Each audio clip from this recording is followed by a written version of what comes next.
Shalom, brothers and sisters. You know what?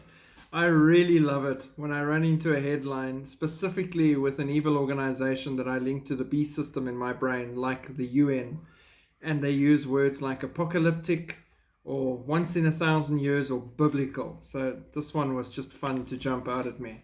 Rising sea levels could lead to mass exodus on a biblical scale, the UN warns.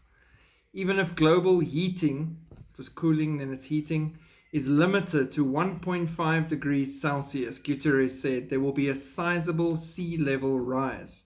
According to the W.M.O., there will be a 2 to 3 meter, 6 to 9 foot rise over the next, sorry, people don't know how to read a Bible, 2,000 years if heating is limited to 1.5 degrees Celsius, and a 2 to 6 meter, 6 to 19 foot, if it's limited to 2 degrees Celsius. However, the UN report in October said there's no credible pathway to 1.5 degrees Celsius in place.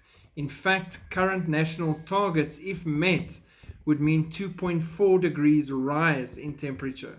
Professor Petri Talis, WMO Secretary General, said sea level rise imposes risks to economies, livelihoods, settlements, health, well-being, food and water security, and cultural values in the near to long term. Entire countries are at risk, said Guterres.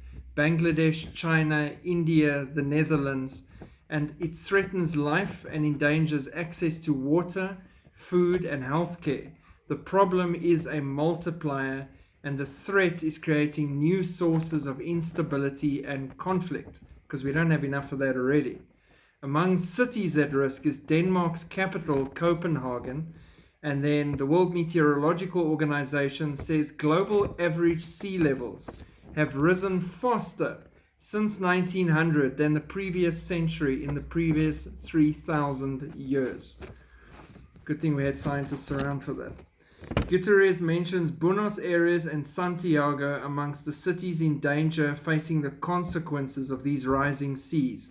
The global ocean, says Guterres, has warmed faster in the last century than in any time in the last 11,000 years. So, sea levels rising. 2,000-year problem.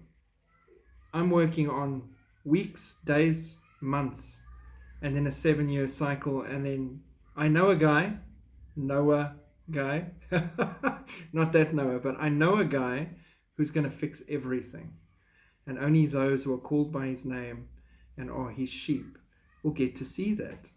So get tight with Christ while you have time. Shalom.